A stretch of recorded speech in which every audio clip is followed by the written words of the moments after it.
And that's what we're doing this morning. We're doing a review of how the year the year 2021 went in terms of security and where we currently are and what our expectations can be for the future with regards to security as well. Taking into cognizance the fact that we're entering a political year, as many like to say, a precursor to 2023, which is an election year.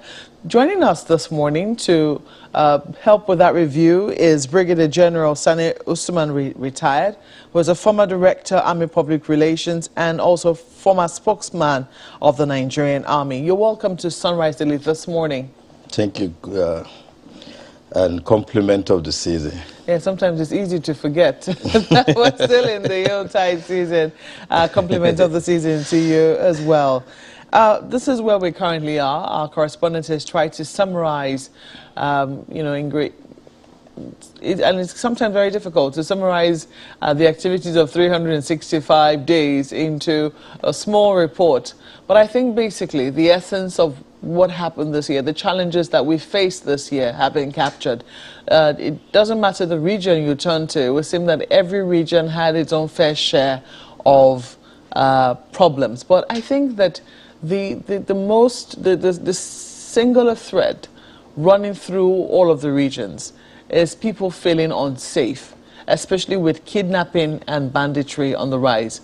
From the northwest, which was relatively safe before now, to north central, which also experienced a great deal of that with the schools that were attacked, and even down south, where we were seeing that these bandits increased their own activities, kidnapping for ransom, etc., leading to the creation of state, I don't want to say policing outfits now, because the state's governments continue to deny that what they have is state police or even regional police. But we've seen some security outfits by states in the south to try and fight this particular menace.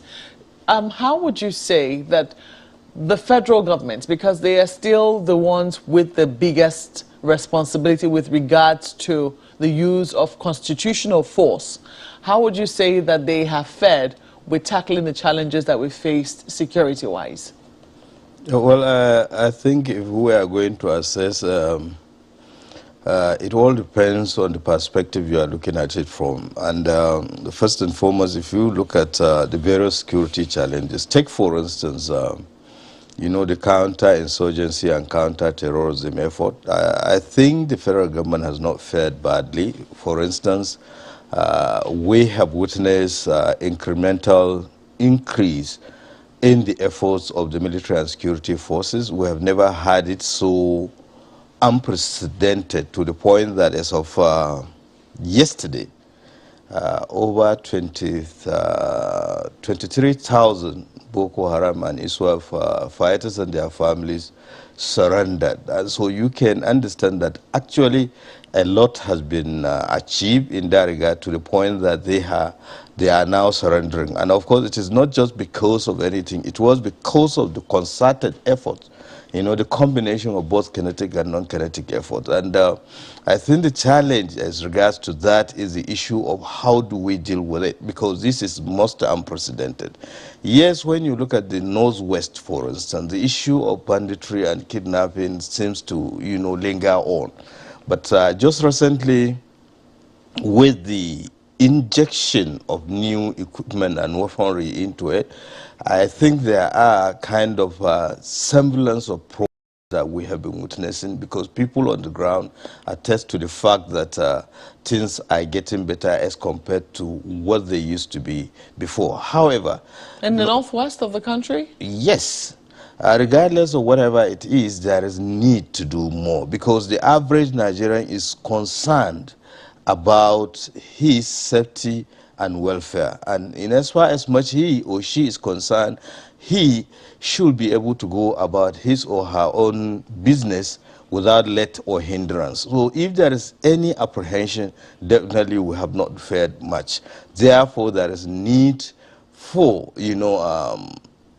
more concerted effort in terms of the injection of more, injection of more impetus on it. And again, if you look at it, unlike in the past, there is a kind of excellent synergy of effort among the military and security forces, unlike before, that tends to be destructive. But what is needed actually is the involvement of other components of Nigerian society, particularly some arms of the government, especially as regards to the criminal justice system, because bulk of the problems that we have, well, I know it stems from the fact that there is issue of good governance, but the criminal justice system need to be invigorated in the sense that the issue of justice, the issue of deterrence is not there. So people do go about performing criminal activities simply because they know that nothing will come out of it. Even if they are apprehended, the next thing they will be on the street. So basically, when you look at it, you may not give it certain, percentage, but I think they have not fared badly, even though there is still more room for improvement. Why wouldn't we give it a certain percentage? I mean, I was just going to ask you, if you were to score the different regions in terms of how we fared,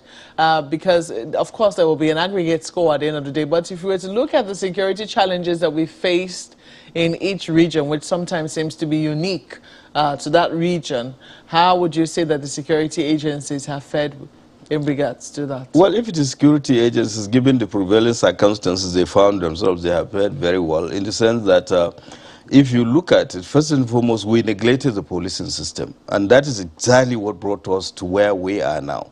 Now, you are involving certain part or aspect of the security architecture, particularly the military, into areas that ideally it should be for the police. Now, if you are using the same standard to judge them, I think you are just being unfair to them. But if you look at it again, the issues of human rights abuse and all the rest, they are no longer there. And the issues of years within the last, maybe first, second quarter, just like your reporter has analyzed, there were issues in the southeast. Take, for instance, sit at home, attacking police facilities, even the Department of State Services and what have you. But within the last quarter, we were able to have a Christmas that we can say that is adjust to be hitch-free. So that in itself is a plus. And I think what we need to do is to build. We look at what makes it that safe. Why don't we improve in whatever we have on the ground so that we can be able to achieve, acceptable level of, security given the population of this country and the circumstances we found ourselves. But no matter how hard you try, unless you address the root causes of some of these problems, you'll be going round a vicious cycle. Indeed. Well, let's quickly flip this to Lagos now. I know my colleague Ayo also has a guest in our Lagos studios. Ayo. Thank you very much, Mark. Well, we have with us Colonel Hassan Stanlabo, who is a former Army officer, and he's a security risk management consultant and defense strategist. Thanks for joining us this morning. Thank you so much, Ayo. Well, again, let's just as we have asked the Brigadier General, a general assessment of the security apparatus of state in the light of both reported and unreported cases of insecurity in different parts of the country. How would you say we have fared in 2021?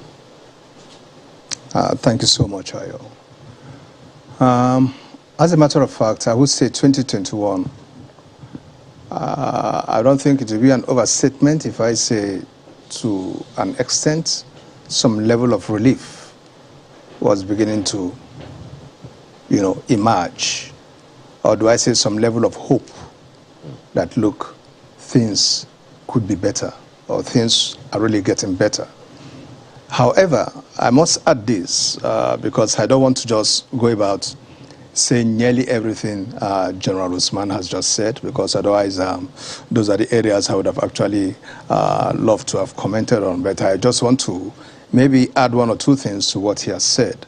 And what is it I want to add here? That is that despite all efforts which we've been able to garner in 2021, frankly speaking, the impact on the ground is yet to be fully felt, especially by those who actually are wearing the shoes. When you say those wearing the shoes, are you talking about the security officials or the average Nigerian? The average Nigerian out there who is vulnerable in the ungoverned space and so on. Not you and I who are far off from the northeast here in Lagos in our air-conditioned homes.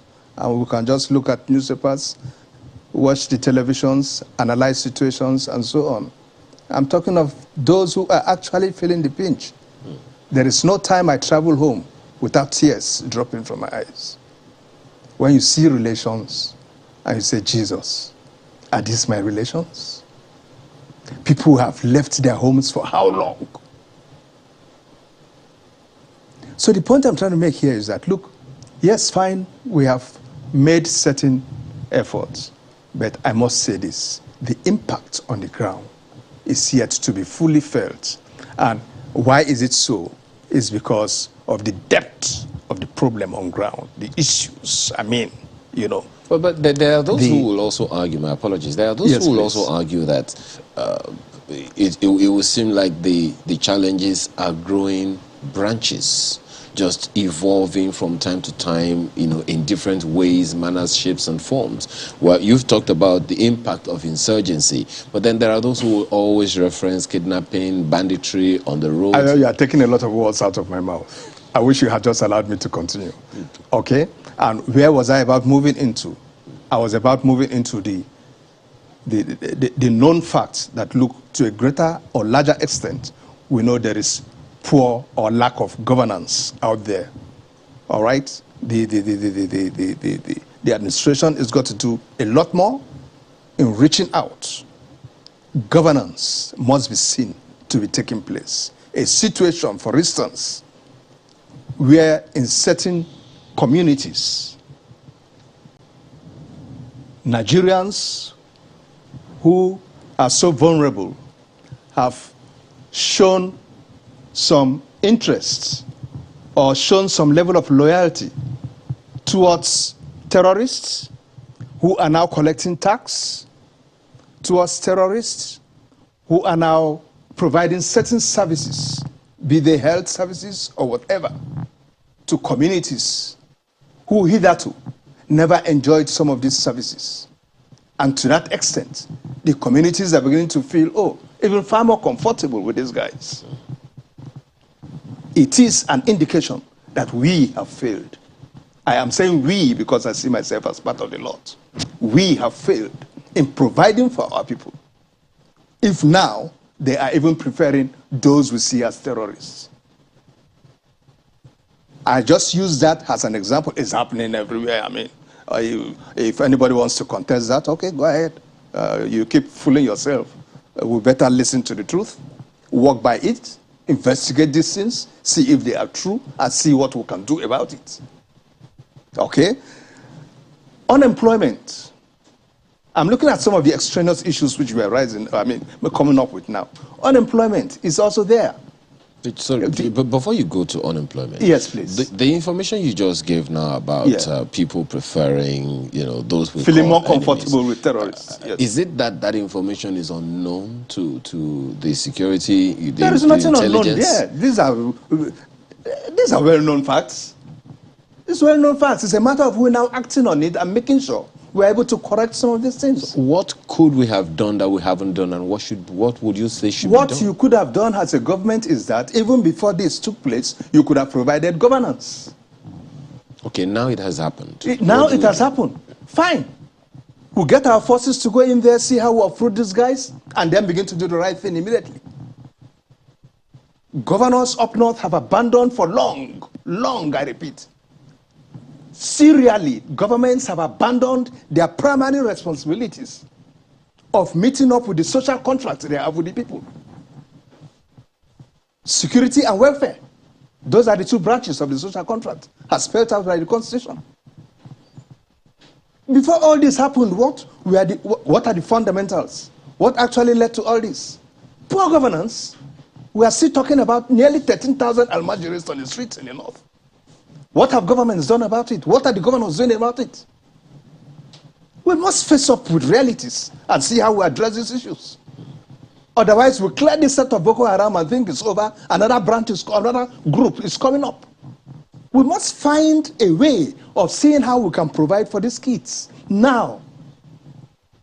Be it vocational training centers, whatever, and so on. Something has got to be done. Now, the issue you raised about the Almajiris and all now. Yes, please. It will sound like that's like another, army of insurgents. Forgive me for using that word coming. If nothing is done. So, yes. Now we are reviewing our activities in the year. Yes. Now, this information also, I always express this confidence in our security apparatus that there, with all of the investments made, all of the trainings, all of the expertise, I have no doubt that they have what it takes to get the job done. The question then is, in the year 2021, knowing what you just said now, that if we do not address the challenges of providing security and welfare for these younger ones now, we are literally creating a time bomb. Now, in terms of how we have handled that in 2021, what would your assessment be of especially looking at the possibilities of worse things happening in the future? Ayo, you're on the same page with me. You are talking about my constituency, the military. I am so proud of the Nigerian military. We have one of the finest, one of the best. I keep saying it anywhere.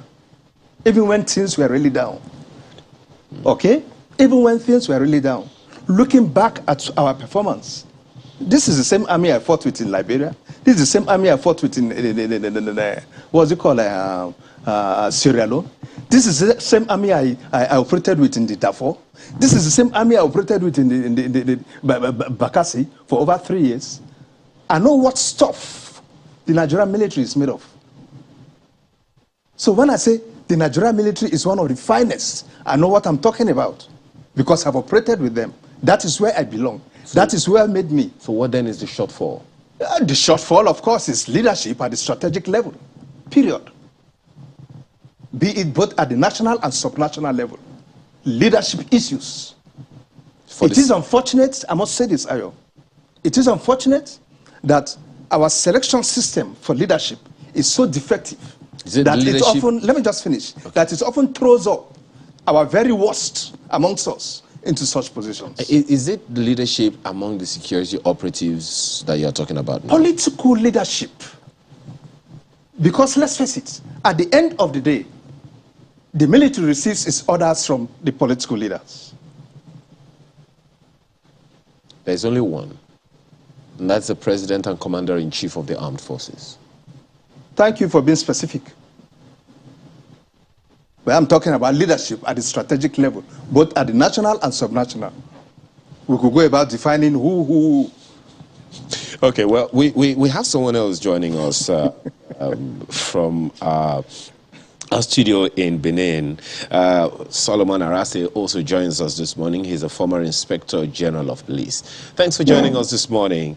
Mr. Arase, I'm just wondering, your assessment, first of all, of our security operations in the year 2021, given all of the challenges that we have to contend with. Your constituency, the police, is the primary agency of government responsible for security in the country. So, in your assessment, how have we fared? Well, thank you, Ayo, for having me. Let me quickly say that there is no country in the world where you have a crimeless society. And it is true that the primary purpose of government is the security and welfare of its people. And that we have already, from the social contract theory, we have already incorporated into our constitution. Also, you also have the constitutional provision that members of the public also have a responsibility to assisting the law enforcement officers in their day-to-day activities. We've really faced a lot of existential threats this 2021. When you hear the number of persons, both law enforcement officers and civilians that have been killed, you start wondering if our sense of humanity has been diminished. Nobody's longer surprised, when you hear about 20 killed, 30 killed, 40 killed, and all those stuff. And for the police, I think we just have to take a look at just what the general said, how we throw up leadership at the strategic level. The strict bureaucrats, they usually draw inspiration for their leaders, who are how the instructions they give to them. And since the NSAS, the Nigerian police officers, they've lost that self-confidence. They've lost that indomitable fighting spirit that they used to have. And I was wondering, why did we allow that to happen? If policemen were killed during the NSAS, the channels and other, broadcasting stations, you were able to capture some of those things, when the carnage was taking place. The NSAS couldn't have happened in the first instance. It was because the command and control structure of, the SAS officers was lost. Let me quickly tell you that the SAS, the federal SAS as we used to know them, was centrally controlled. The men were well trained, they were mobile, they were highly mobile, they were motivated, and they had the commissioner of police who was supposed to be in charge of them, from Adeliji Adele. That was what the structure was. And by 2017, we saw that the whole thing had now been diluted. An officer in Abuja now said, we are going to start sending officers to state commands to go and head SAS. Who were these officers? Superintendents of police, chief superintendent of police, who were not answerable, to the commissioner of police. So you see, once you have this gap, this lacuna in the strategic level, you always have these issues. And because we were not able to arrest those people who killed those police officers during the NSAS crisis, then, we now embolden those people who now move to the southeast and start killing our men.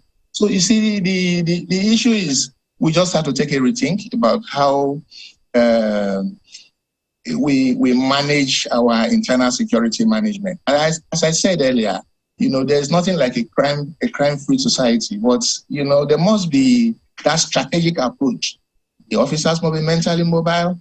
They must be able to, know the trends and patterns of crime in the country. It's not just choosing one strategy as the strategy for dealing with internal security management. Now we all romanticized with community policing. I say community policing is the only strategy you need to deal with internal security management. Other strategies, only Lagos has been able to actually conceptualize and operationalize that when they came up with the neighborhood watch. There must be that community-based approach towards, insecurity. We must be able to win the hearts and minds of the people into the system. So, I think we have to go back to the drawing board, see how our policies, and processes are, jazzed up, so that we'll be able to have, the way we are going. I'm really scared. I'm really scared. I won't lie to you. Well, there is a lot more in what you have said now. At least you've cited an example of one state that seems to be getting it right. But then there are those who will be asking questions around the command and control of that apparatus and several others. We'll take a few more of those on when we return from this break. Please stay with us.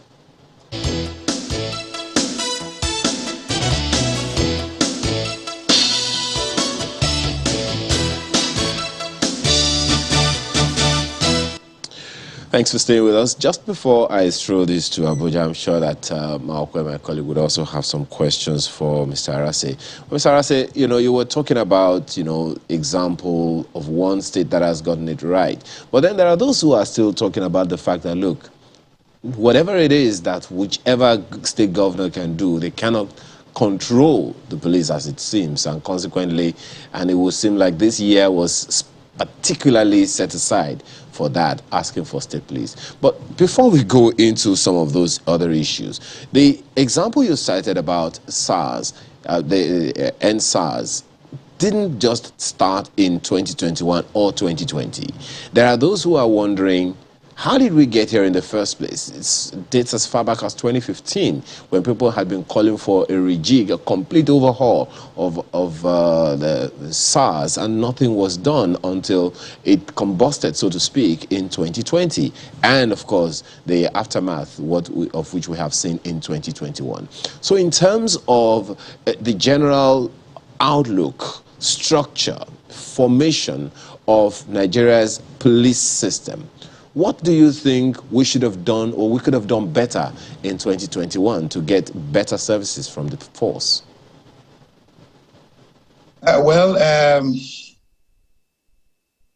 Law enforcement officers, when you talk about law enforcement, you are talking about there must be consequences for crimes. When there are no consequences for crimes, then you are creating a state of anarchy. I don't agree with you that the NSAS Sanitation started in 2015. 2015, we did all we could to rejig the operational procedures of NSAS. They were training. We ensured that if you go and take a look at the statistics of extrajudicial killings between 2014 and 2016, you discover that it was drastically reduced. But we insisted that for anybody, that life is sacrosanct. For everybody, any policeman who kills any Nigerian, you must face the criminal justice system. We try you in ugly room, prosecute you, and that one sent a message that you cannot do such things. But as I said, the command and control of that section was lost, towards the end of 2016, and which evolved into the 2017 when the ISSs was. You remember that in 2015 there was a technical platform that was set up. Criminal response units.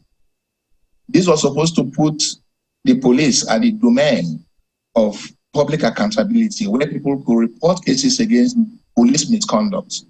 And it was very effective. And the men, they were being monitored by members of the public. But, the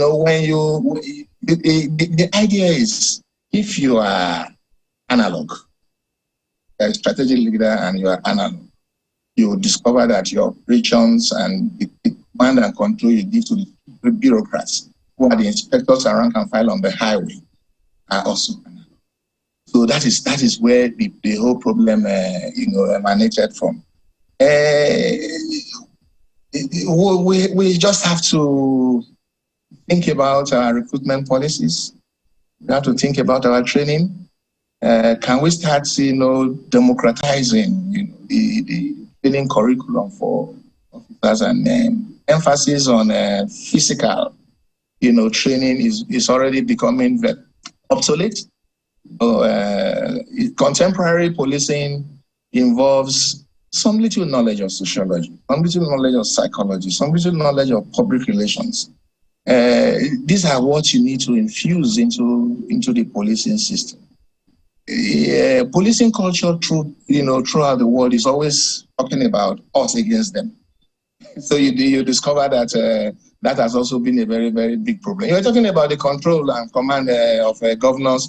Look, I will tell you for sure that there is no governor, who will give a commissioner of police the necessary support and directive to deal with issues of crime and criminality in his, environment that will not do it.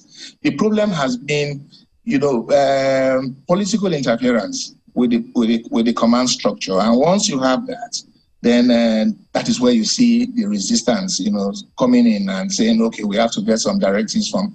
The governors have done very well. A lot of them, they buy vehicles, they buy fuel. They even institute, insurance schemes for their men. I'm sure the, Rivers, Lagos, and some few other states, that have the financial muscle to do that. They've reached out to the police, but then, because of the political situation we have found ourselves, where different political parties are managed by various states, at the federal level, there's always that conflict. But it doesn't mean that commissioners of police don't take instructions or take orders from the governors. It depends on what orders you are giving to the commissioner of police. Some could be very, very excessive. Some governors they want to, through the police, prevent their political opponents from having access to secure political space and all those type of things. So I think it's a whole political culture has to change. The governor should know that after 8 years, if you misuse the police force and you leave, whoever comes in again. So if there are sanctions, there are safeguards for dealing with people who misuse power while they are there, I think this issue of police governors relationship, will be properly managed. Well, it's good to see you, Ijerase. Let me quickly ask you, 20% increment has now been approved for the 20% increment in the salaries of police officers has now been approved by the president, even though we understand that might need to be approved for in a supplementary budget.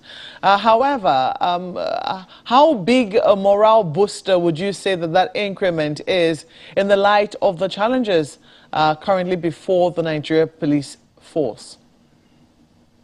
Thank you, Mark. We should commend the president for taking that bold step. The police reforms, starting from 1999, during the Obasanjo era, came up with the same issues that NSAS threw up, the same issues that we are still talking about, the police reform. All those things were properly articulated by the Damadami, reforms. There was a white paper issued by the Obasanjo regime. Then when Yar'Adua came in, he set up another panel again, another police reform panel again, under MDSU, to take a look at, those sets of facts that we're talking about. And there were some low-hanging fruits that we could have easily, leashed on, that could have, mitigated against what we later have as the NSAS issue.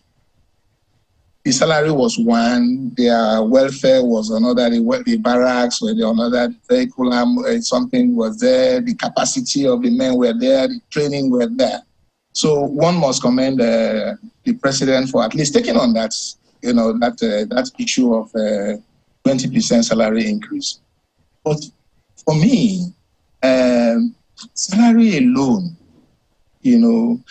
does not, ensure good enough welfare incentive for police officers that will dissuade them from gross misconduct.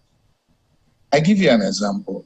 If a policeman is going to retire and he knows that he doesn't have a fallback position, he doesn't have a good accommodation to go into, he doesn't know how to cater for his kids and kin, the tendency for him to always want to seek, quick measures is always very, very high. So that is why, we started this housing scheme. We had 100 units of housing scheme in 5 states of the Federation. And we targeted the inspectors and rank and file, those people who are always referred to as the street bureaucrats. They are the ones whose misconduct usually leads to all these issues we're talking about. When I said, okay, you buy them for 5 million, you start paying with you have a mortgage scheme that you start paying. Once you join the force, you start paying for those houses. So that by the time you are halfway in your career, you already have a place that you can look up to. Then you now say, okay, they are children. Most policemen, they get killed, in various operations across the country. You now say, okay, can we institute a scholarship scheme for these children of these police officers who have died, and you make it competitive? Now we have police schools all over both secondary, both primary and secondary. Then the first set of people we gave was 325 officers. We now said, okay, you see, the one area where the police officers, the street bureaucrats usually come in conflict with members of the public are the highways, the roadblocks. Why do you have to block the highways? You know, I have always been saying it that roadblocks are not good crime prevention strategies. Why can't we buy more vehicles for them, like the safer highways we started, to make them crisscross these roads, you know, at intervals, and make sure that the vehicles are full, make sure that the men who are on those vehicles, they have some launch pad, something like that. You see, so there are some other areas. It requires, you know, being mentally mobile, you know, at the strategic level. Getting some, so salary alone does not, you know, is not enough to really get these boys, you know, on stream. In other claim, the law enforcement officers, they have something like credit cards. If they go into some supermarkets, you know, they are subsidized. They, you know, go into public transport, they are subsidized. You know, they go into railway stations, they are subsidized. We could start thinking about along those lines. It may take a long time. We say we don't have resources, but any country that is not able to take care of their law enforcement officers, then the political gains you think you are going to get here and there, you know, may not be, you know, feasible. So I thank the president for thinking, you know, about at least taking one aspect of those reforms we have had, you know, the reports we have had since 1999, and implementing that aspect of it. But there are still a long list of things to be done. What a long conversation we've been having with IGRSA. But let me come to our guest here in the studio, Brigadier General. I'm sure that you've listened to Colonel Stan Labo, and he's elaborated on some of the things, the underlying issues which need to be taken care of. 2021 doesn't look like we made much progress in taking care of some of the underlying issues. For instance, street children, still an issue. The issue of ungoverned spaces, the issue of the social contract between government and the governed. These are still the issues, some of which he has highlighted. And you know, you certainly can put in your own opinion if you think that we actually made progress in that area. But just in case you don't think we did, going into 2022, which we know is a precursor to a political year, how do you think that we can bring down pressure to bear on those who are holding political offices to say these are the challenges, and it could get worse if we do not address them going into 2023?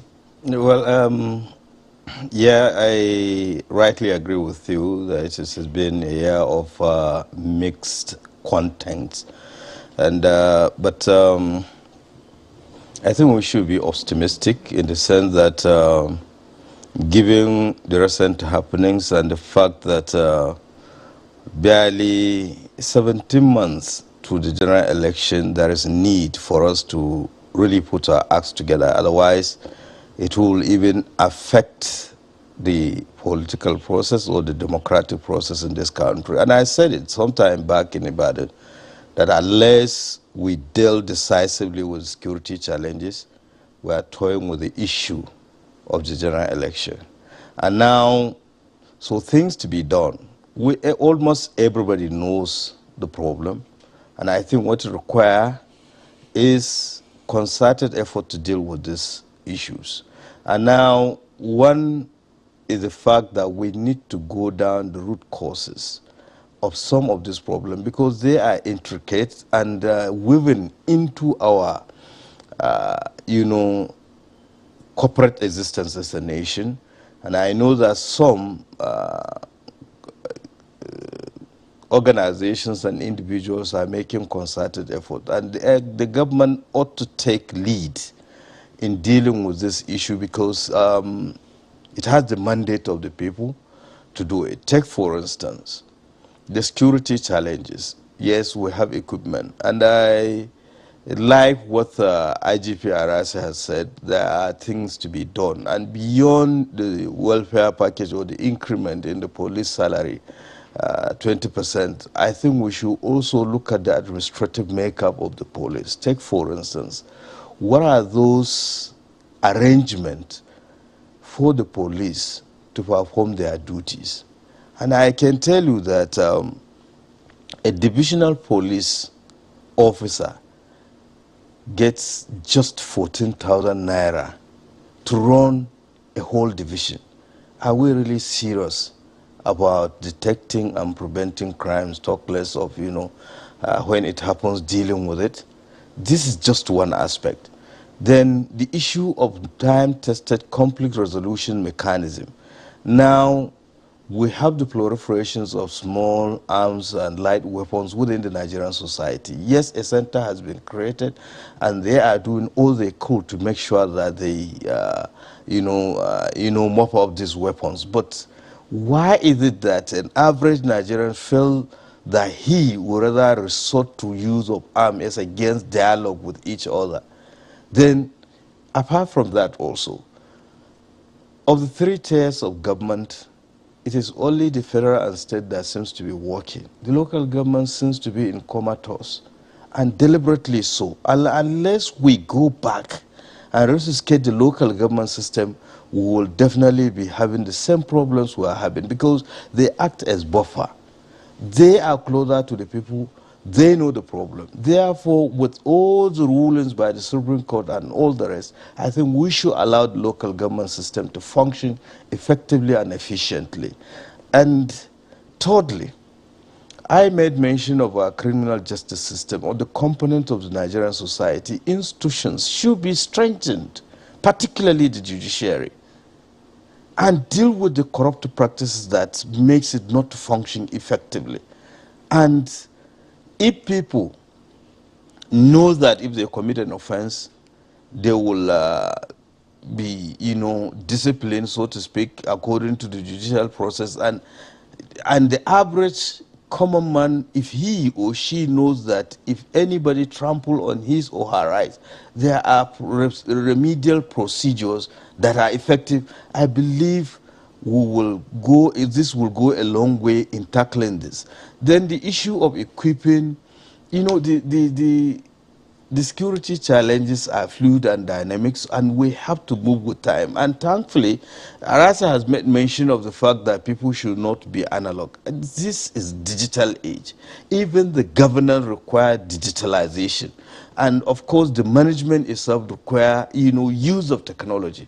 Therefore, we should invite the use of technology in dealing with these security challenges. But most importantly, 65% of the total populations of Nigeria, I think they are youth. To what extent are we investing in these vibrant people that seems to be the future of this country?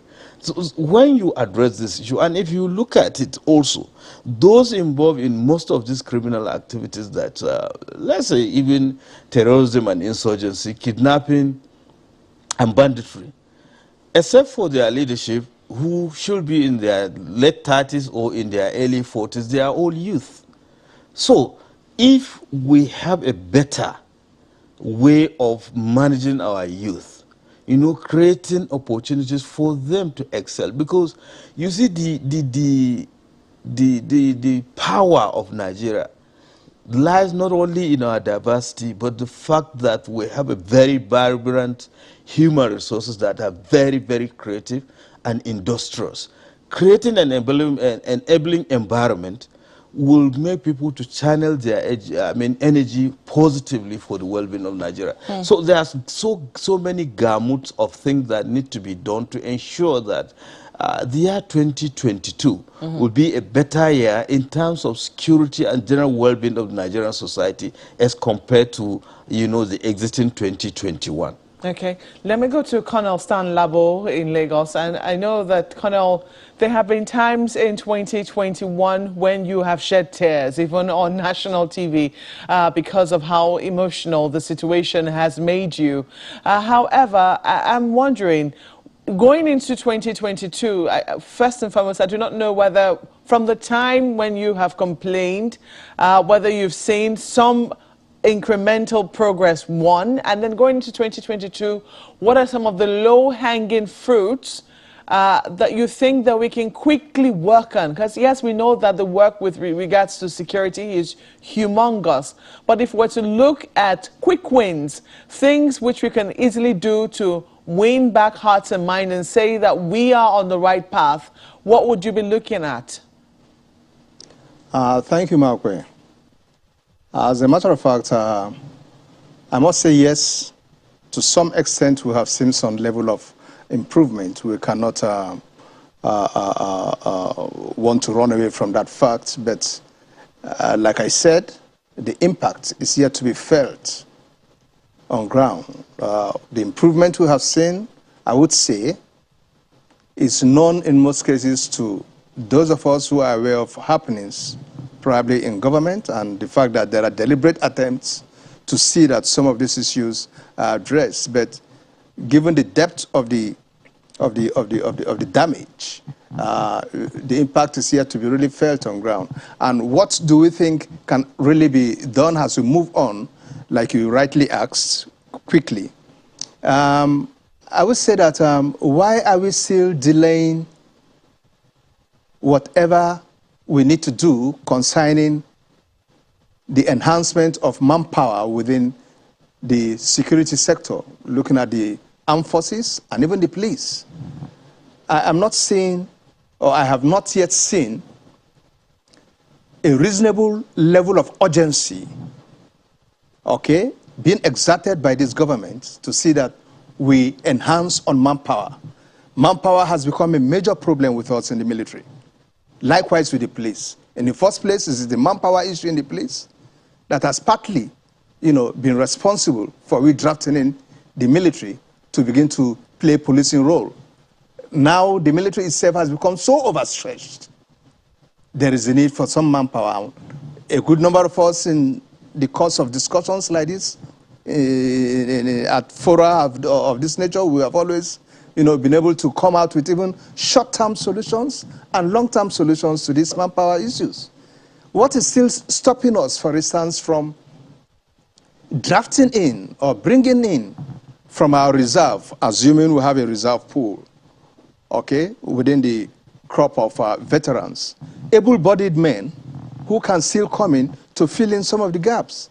Bring in some of these men and get them to sign a 3, 4, 5-year contract with the Nigerian state. Okay? It's done everywhere. And they sign this contract and go in there and be able to assist. These are men with some wealth of experience behind them. I'm talking of able-bodied men, not people like us who are putting on weight already. Okay? What do you think? You sighed earlier when IGPRSA talked about some people being analog as opposed to being digital. And the Vice President has also spoken about the need to deploy technology into security apparatus and all of that. Right. Don't you think deploying technology would be better than deploying more manpower? Ayo, we need both. Okay?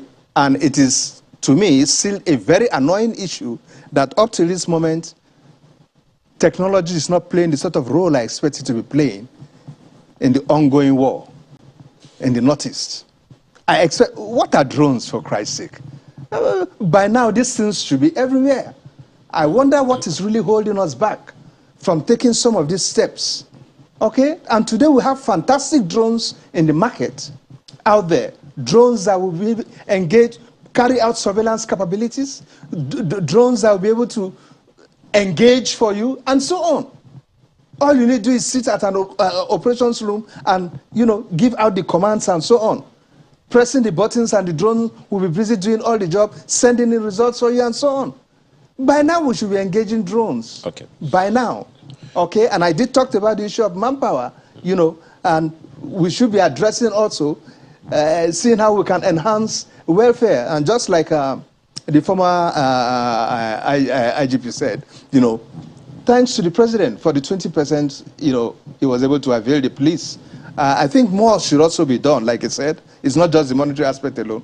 That should also be replicated on the military and so on. And just like he also rightly pointed out, some of these men who are still in service look out and peep at their colleagues, veterans, and seeing what is happening with them, and begin to ask themselves, hope I can take care of such situations by now, so that I can keep something for myself when I come out. What is the point am I trying to make here?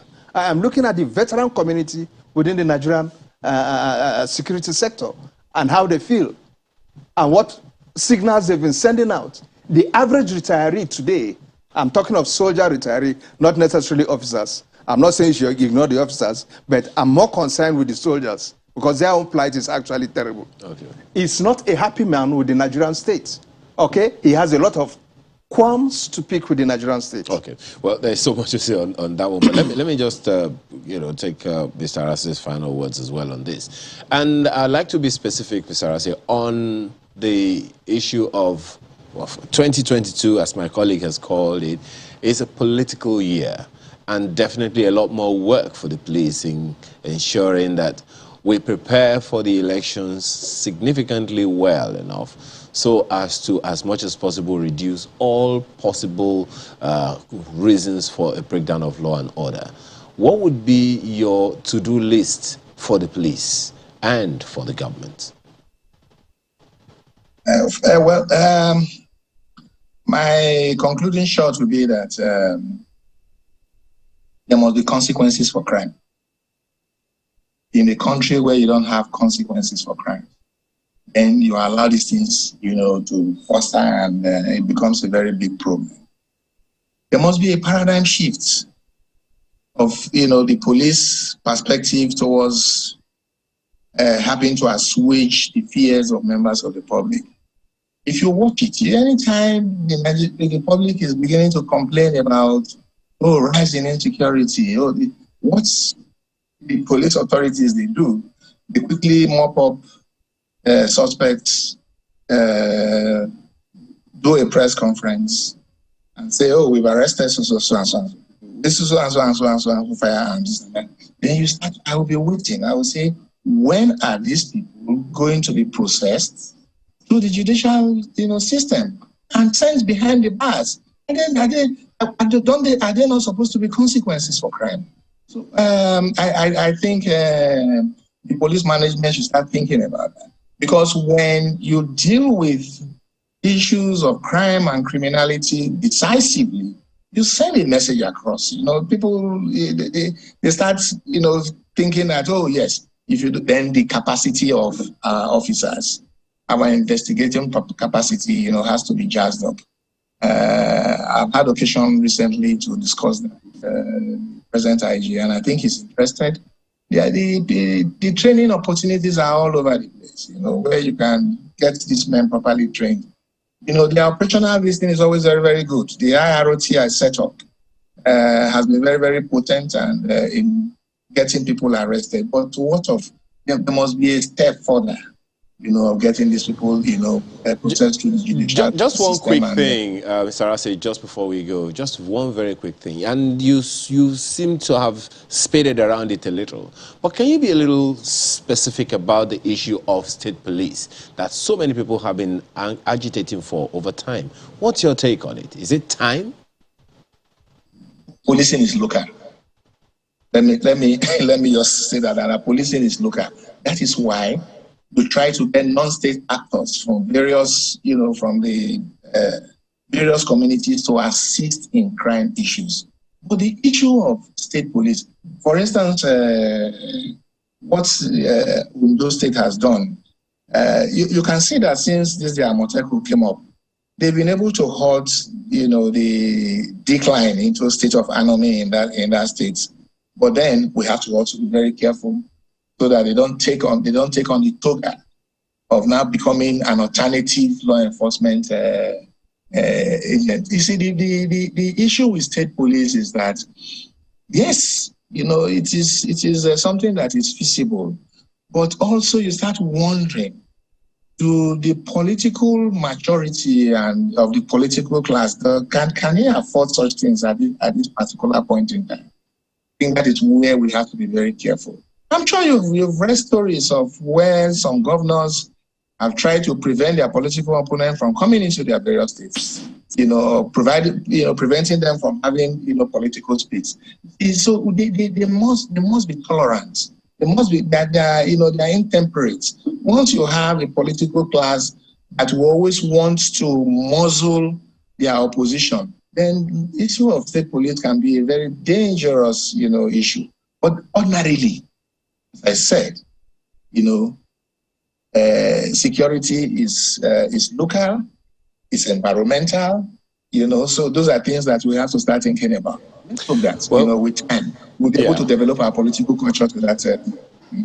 Certainly. Well, we have to thank you very much for being a part of this program this morning. Solomon Arase is a former Inspector General of Police. Thank you so much for your time. We've also had Colonel Hassan Stanlabo is a former Army officer, security risk management consultant, and defense strategist. Thank you so much for your time this morning. Thank you, Ayo. Thank you. Markwe.